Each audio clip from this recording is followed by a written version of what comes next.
Well, hello, friends and basketball fans everywhere. We welcome you to this special Friday afternoon live edition of Syracuse Sports. You got Brent Axe, you got Mike Waters from syracuse.com, and we flipped on the podcast live button here because Syracuse basketball made a pretty significant addition in the transfer portal here, adding Naithan George, a point guard from Georgia Tech, in what was a critical need and a critical position that Syracuse had to fill in the portal. And now that things are really cooking in the portal, thought it'd be as good a time as any to look at the guys that Syracuse has added and how things are all coming together for the Syracuse basketball team. Work is not done, but some significant additions have been made.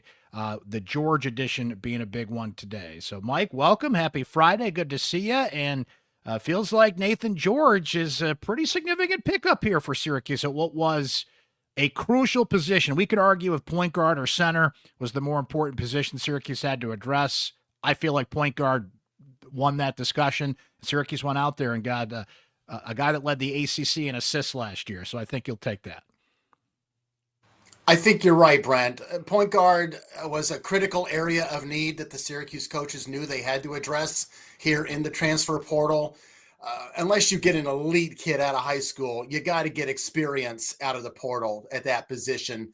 Last year, Jaquan Carlos played well near the end of the season, but I think over the whole of the season, point guard was a problem for Syracuse.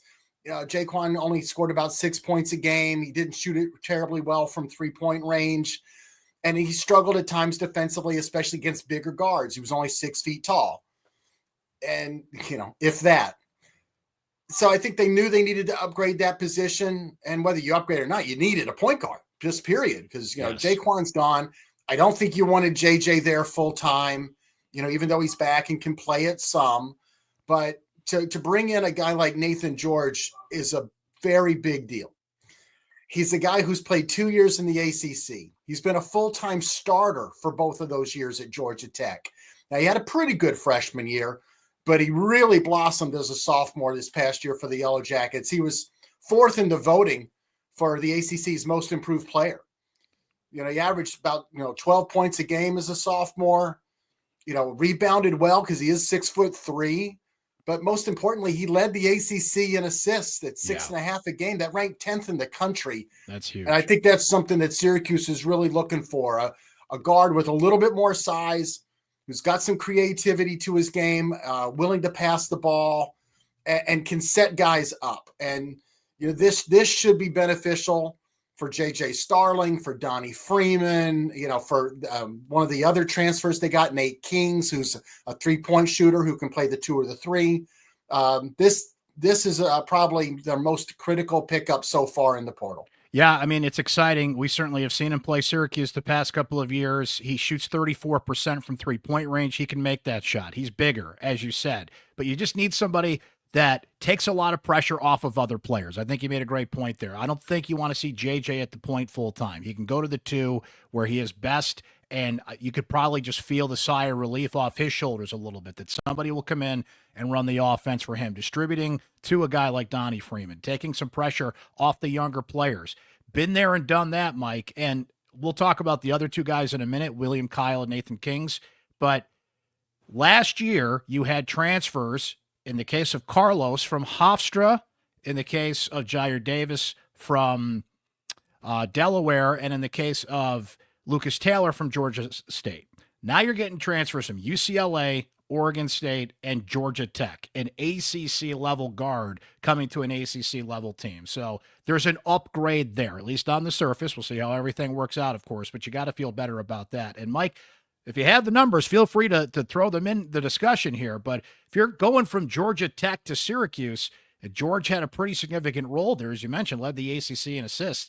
This does demonstrate to me that Syracuse is putting some skin in the game here, NIL-wise. I mean, they're probably giving him a significant figure, certainly more than what Georgia Tech was willing to pay him. So that shows you that Syracuse needed to get serious in that department. And we had heard they have a little bit of a bigger budget to work with this year. Landing a player like this seems to signify that they did. He was a priority and they got him. And they landed him, as it's been reported out there, over North Carolina and Oklahoma, 2 other schools that he had Zoom calls with. Yeah, and I don't have his exact NIL figures yet, and I don't know if I ever will. They don't have to reveal those, but like you said, he had Zoom calls with North Carolina, Oklahoma, and Syracuse. We know that, and listen, North Carolina knows that they have to up their game in a lot of ways this year. They've seen how they've slipped in the past few years. They're a far cry from where Duke is, just 7 miles down the road, right? So, I would think that North Carolina has a pretty good NIL budget. Oklahoma is in the SEC, with all that revenue money and everything else that's coming in. Oklahoma, Syracuse was swimming with the big fishes here, and they got one. They won this battle. And listen, it might not have. You have to have the money to be in there. Even if you didn't have the most, you at least have to get yourself close. And then other factors can maybe come into play. And I don't know. We haven't had a chance to talk to Naithan George yet. But the fact that they got this kid, he's an ACC level guard. He's a starter from a good ACC program a year ago. He played really well. I mentioned that he was fourth in the voting for ACC Most Improved Player. He was an all honorable mention guy this past year. He was just a few points away from third team. So if you look around the conference and you see some teams that are bringing somebody back who was a third team guy from last year, it's a good player. So you start looking, and you pointed out how the other two transfer gets so far are from Oregon State and UCLA. So far in the portal, I think it shows a dramatic shift in Syracuse's approach from last year to this year. One thing that George did say to ESPN, Mike, he told Jonathan Gavoni this, quote, "They told me I'm the main target, the only target. They were the main ones calling me every day, the head coach, assistants, players. I love Syracuse, the history they have. It's a winning program. We're going to bring them back to the NCAA tournament and go on a run there." So it's a combination of the role. He felt the love, which is still something. Even players that have been around for a couple of years are almost getting re-recruited in the portal. They want to feel comfortable where they're going. Money is in consideration here, but it felt like everything fell into place. But he sees an opportunity to be the guy to say, hey, I came in there and helped lead them back to the tournament. And there's still an appreciation for Syracuse out there, even though they've missed the tournament for the past 4 years. If anything, it maybe helped tilt his decision to come here, to be part of the process here, to come in here. And it's interesting to hear him say that the coaches were targeting him. You're our guy. We want you. This is where we want you to be. Not that Syracuse hasn't, we see those reports out there, and you don't know how involved they are. Right. There'll be a report that says these 20 teams have contacted this guy. And it's like, well, who's more serious than the others on that list? Apparently with George, Syracuse was pretty all in here, and these guys want to feel that love and to get that done relatively quick in the portal, Mike. They just opened the portal last Monday at a critical position, as sends a message out there. I mean, last Monday we were all wondering who the heck was even going to be on this roster, and then JJ comes back and Donnie comes back, and that settles in. William Kyle comes in, Nathan Kingz comes in, and now you got George. So things are starting to come together. There's still a couple of needs on the roster, certainly, and we were all kind of a little bit surprised, I guess, that Petar Mastorovich decided to put his name in the portal, so they've got to add some depth where he was. But I think if you're a Syracuse fan, you're feeling a lot better here on April 4th than you were the day the portal opened just over a week ago. Yeah, it's really a funny dynamic when you think about having to go into the portal and what you're looking for and everything. Syracuse, with all the guys leaving, and the guys who had exhausted their eligibility, plus the other guys who had entered the portal and left, like Chris Bell and Elijah Moore, Kyle Cuff, and all that. And fans start to panic and worry and, well, oh my God, the program, how are they going to get in? How are they going to convince anybody to come? Yeah. The easiest way to convince a kid to come to your place is to offer them playing time. It's playing time. That still works. That's still the best currency. Yeah, that's still the best currency. And Naithan George is being told, listen, you're our number one target at point guard, and guess what? And you're going to, without even having to tell him you're going to start. The kid and his people are smart enough to look at the roster and go, yeah, you know what? If we go to Syracuse, you're starting, right? The other thing that struck me about his, very, brief comment there to ESPN was, the whole show me the love stuff, but he mentioned the players. Yeah. And I think JJ and Donnie Freeman have been very involved so far with these portal guys. I know they went to dinner with William Kyle. I also know they went to dinner with Nathan Kingz. I heard what was interesting about the dinner with Nathan Kingz earlier this week is at whatever the setup was, the players were away from the coaches during the meal. They were at a separate table. Donnie and JJ and Nate were at a separate table. And from what I'm hearing, that JJ and Donnie did a great job as ambassadors, connecting with him, talking about the program.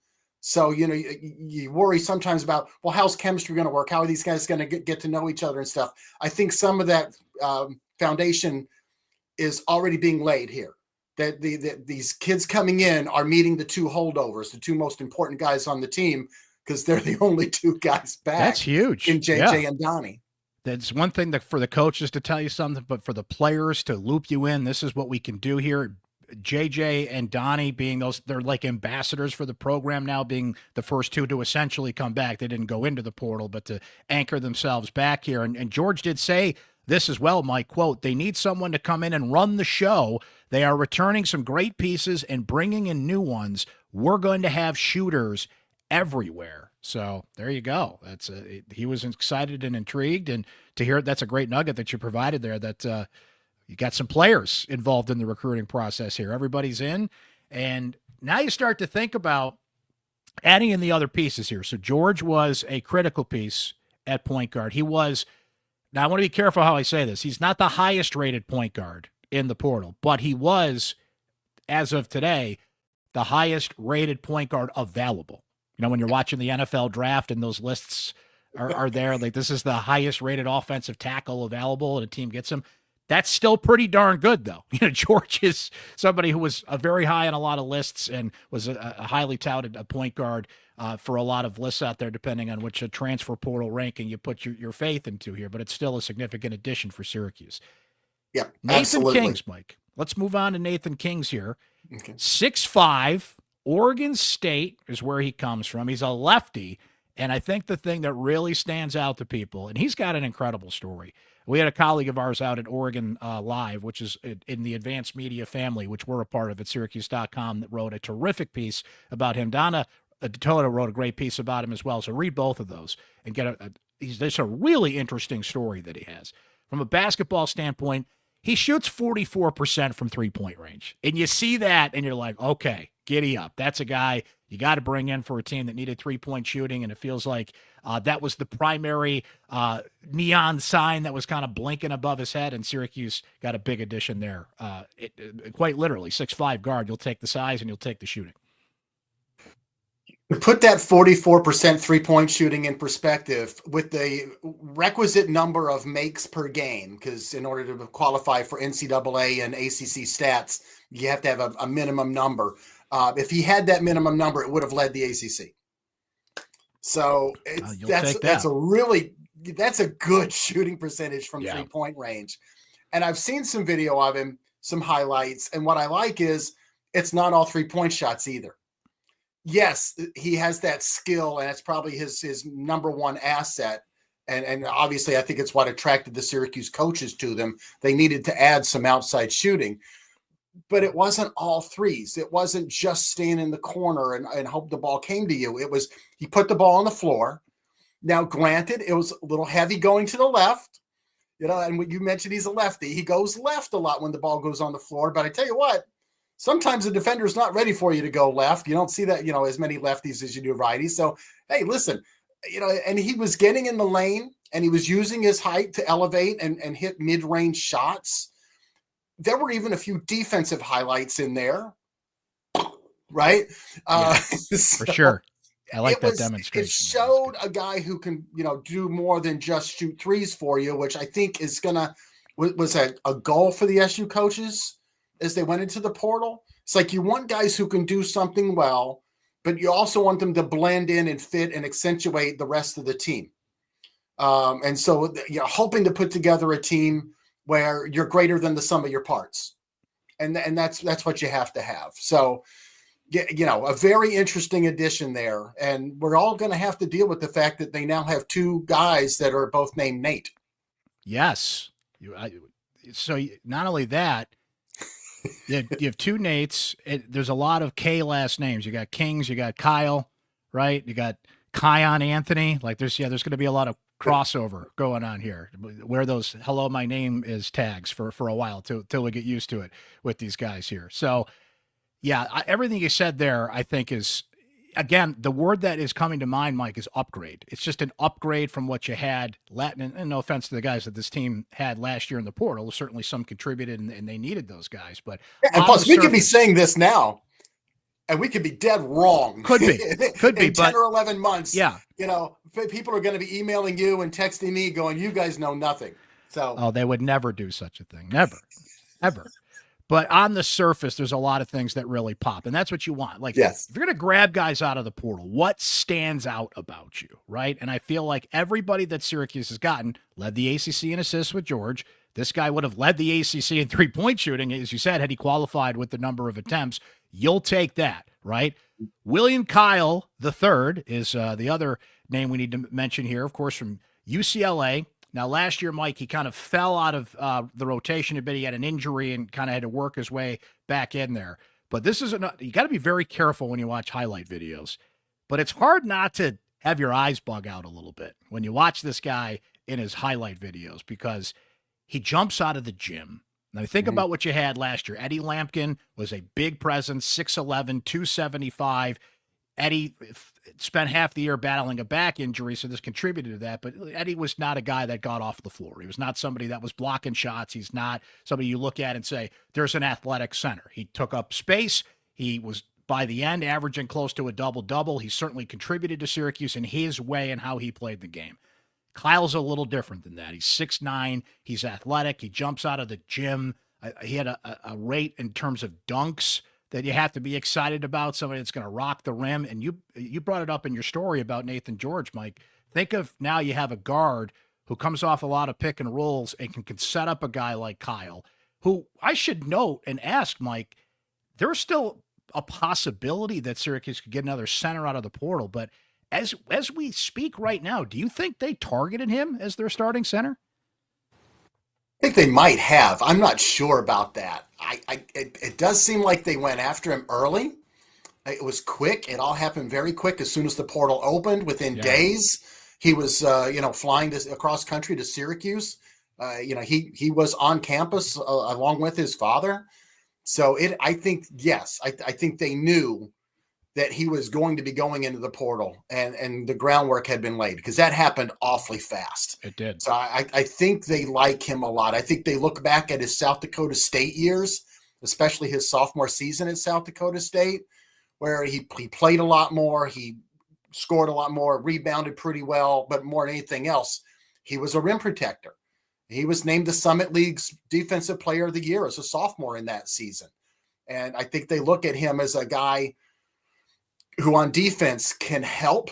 He can come across the lane and provide help defense, stop a guy. He can get to the rim. He can block shots. He's gonna be a guy that if you drive to the basket, you better be looking out the corner of your eye for him.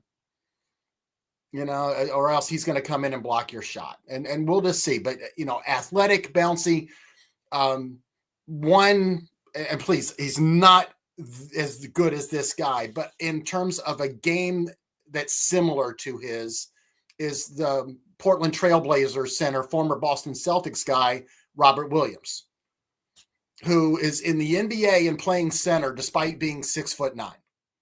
So William Kyle's 6'9", but I think they're looking at him as a guy who's going to be able to play center for them and just be a really active guy, bouncy, can come across the lane and do help defense, and also maybe pairs up quite nicely with Naithan George and JJ Starling in that pick and roll game. There you go. And look, if you don't play your offense through him like you did with Eddie. Eddie had good vision and passed the ball. Yeah. And so you could go through him. I think at times you're going to finish your offense with William Kyle. And if he'll be the recipient of that lob pass. He'll get the lob pass. He can attack the rim in that way. They're committed to man-to-man defense. Feels like somebody that suits that a little bit better given his athleticism. And if you're going to be 6'9", what you want to do, I like the Robert Williams comparison there, because he overcomes that lack of size, if you will. I mean, 6'9" is a big player, but at center, you want somebody that's a little closer to 7 feet when you can. But if you're going to overcome that, have the athleticism of a player like William Kyle, right? So it all balances out. But and Brent, you're not quite as old as me, but you've been around long enough. You saw Naithan Thomas play at Syracuse. That's another name that popped in my head for sure. Yeah, Naithan Thomas is 6'9". yeah, he did okay. He's the school's leader in block shots. Yes, exactly. He did okay in that department. He did okay. Now, that being said, Mike, they still, like, if you have a chance to add a Quincy Ballard, for example, who local kid, went to Henniger High School here in central New York, 6'11", some pretty impressive numbers, great shot blocker. Yeah, if you can, I'm just, throwing a name out there because he hasn't committed anywhere yet. You add that too, and you figure it out, right? You let him battle it out at center. You need another center anyway. So I don't think they're done there, but if the dust settles and Kyle is your guy, I think you can make that work for some of the reasons you brought up, the kind of offense that they want to run, adding to, of course, Kai and Anthony coming in, Sadiq White coming in, Aaron Womack, Luke Fennell as well to add the recruits that add to this list here. So I guess that's my question, Mike. Center is there. It wouldn't hurt to grab another forward for some depth. You lost Pitar, so you need to still add some pieces here. But by and large, I mean, this is Syracuse. Alex Klein has checked off a lot of the biggest needs on the list, but the portal is not closed yet. We're still got 18 days to go till the portal closes, I believe, on April 22nd. Correct me if I'm wrong. Ideally, Correct. what else would Alex Klein like to add here before this round of the portal closes out? You kind of did a pretty good summation there. I mean, whether he's your starter or not, William Kyle can't be your only center. Yeah. So if he's your starter, they got to be looking at somebody else. Or if there's somebody that they're targeting that's better, like you mentioned, a Quincy Ballard, going to bring him in. But I do think you're going to see another big, and whether it's a true center or whether it's a 4-5 combo guy, that would make sense. Just within the last couple of days, they were mentioned, like you said earlier, in one of those, this player has entered the portal, and since entering, he's been contacted by these schools. And it's a list of 20. And it's everybody from North Carolina to Alaska Anchorage. So you really don't know exactly how much faith is with it. Yeah. So, but one kid did pop in there, and it's a kid that played in only about a handful, maybe 8 games with Arizona this past season, a 7-footer named Emmanuel Stephan. And he's originally from Nigeria, and I think Arizona wanted to redshirt him, and for whatever reason, he didn't redshirt, barely played, but intriguing. 7-foot, athletic. He played in only 8 games as a freshman. So if you think William Kyle is your guy, but you still need another big, he'd be the perfect guy to come in and like play a little bit behind him as the backup. And then all of a sudden, maybe you have a guy who can stay in your program for a few more years and becomes your starting center as a, redshirt junior or redshirt sophomore after William Kyle graduates. I don't know. Just spitballing there. We've been looking at Quincy Ballard ever since he entered the portal just because he's a local kid. Yeah. But that matters. It does. But, I was also told way before the portal ended, Syracuse may not be looking at the portal this year the way they have in the past. It's not going to be hometown regional guys or a guy they previously recruited. And so far, each of the 3 guys they've gotten out of the portal fit that exactly. I mean, Nathan Kingz is from Oregon. William Kyle is originally from Nebraska. They didn't recruit these guys before. They didn't recruit Naithan George coming out of high school. I know he's from Toronto originally, but he went to high school in Arizona for 3 years.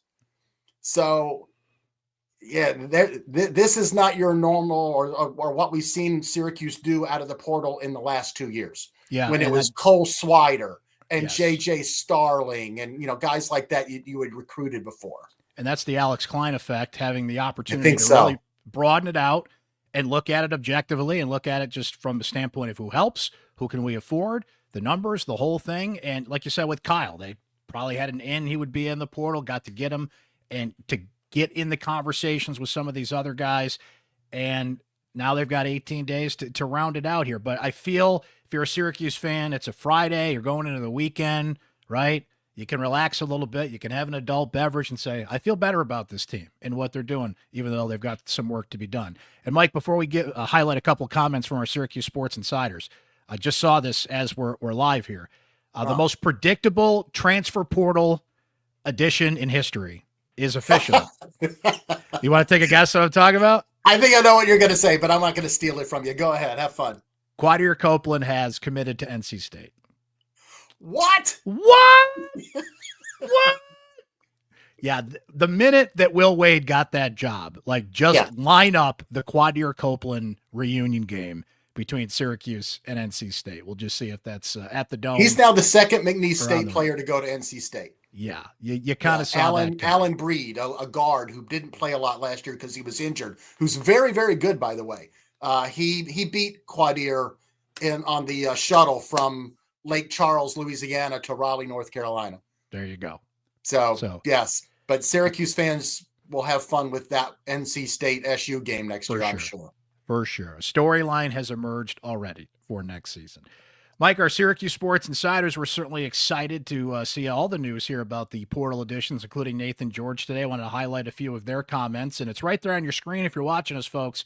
To become a Syracuse Sports Insider could not be easier. Just hit joinsubtext.com/Syracuse Sports. Sign up. It's free for 2 weeks. It's just $3.99 a month after that. And being a Syracuse Sports Insider gives you direct text message access to me anytime. You want to talk SU Sports, questions, comments, the things you want me to ask players, coaches, Mike Waters, Donna DeTota, the experts, just text it anytime. Syracuse basketball, Syracuse lacrosse, Syracuse football spring practice, a busy time of the year. We keep you up to date and give you direct access by being a Syracuse Sports Insider. And only our Syracuse Sports Insiders get highlighted on this podcast, including Bill M., who says this, Mike, not knowing all the players being talked about, but living north of Atlanta, George is the guy I was hoping for. So a boots on the ground report there from Bill. From Jeff, he must have been watching Georgia Tech games last year. I'm sure he was. Jeff says, I'm thrilled with the caliber of players they're getting, all high level so far.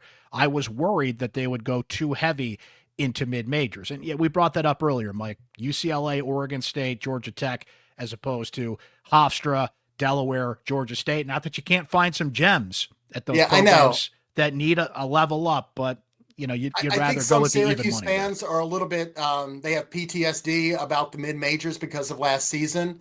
You know, I like to remind folks, listen, Alabama has had guys from Hofstra. Grant Nelson at Alabama came from, I think it was North Dakota State. You know, Janai Broom was from, I think, Murray State before becoming a National Player of the Year at Auburn, or a National Player of the Year candidate. So guys do make that step up. They do. You got to find the right guys, though. Yeah. You got to find the right guy. Seth B notes this, Mike. Great news. Good shooter and assist man, talking about George. Next up, quality big man, and maybe this team can do something next year. From my guy Tampa Ron, who says, I'm really liking the team they are putting together. Athletes all over, and he was excited that they did beat out North Carolina and Oklahoma for George. And Chicago Mike says, a great get for the point. Now, can we order off the menu, please, and get another center with a side of young point guard with potential? If we're ordering off the menu, can he send us a deep dish pizza? So yes, please, Chicago Mike. Yes, Malzante's is fine. Giordano's is good too. Listen to Mike; he knows the spots. There you go. Chicago Mike, hook us up, man. Please do. Thank you to our Syracuse Sports Insiders for their great insight and feedback. As always, sign up today. And boy, there's just so much going on here. As we mentioned, with spring practice, the portal, huge lacrosse game at the Dome tomorrow. I'll be giving you guys live updates from that. And being a Syracuse Sports Insider means often you get this news first. When we have breaking news, you guys get it first, and all the inside analysis and opinion. And just want to shoot the breeze, talk SU Sports, fire off a text. I'm mostly sitting around, doing nothing, just playing with the dog. So if you want to do that, I am happy to oblige you.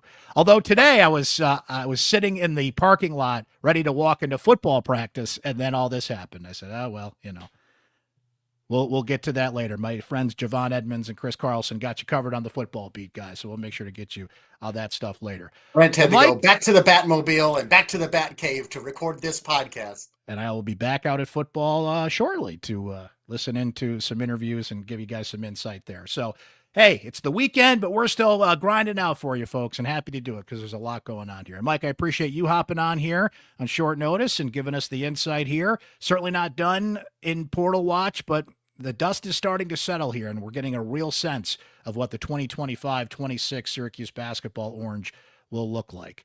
Mike, you enjoy the rest of your weekend, my friend. It's great to see you. I appreciate your insight and good work by you and Donna covering all this, and more to come. Brent, thanks. It's always fun to join you on here, and have fun at that lacrosse game tomorrow. I'll be watching too. I certainly will. And thanks to everybody that hung out with us here. Remember to subscribe on Spotify, Apple, and YouTube so you can watch and listen on demand. In the meantime, this has been another live edition of Syracuse Sports. From Mike Waters, I'm Brent Dax. We'll catch you next time, guys.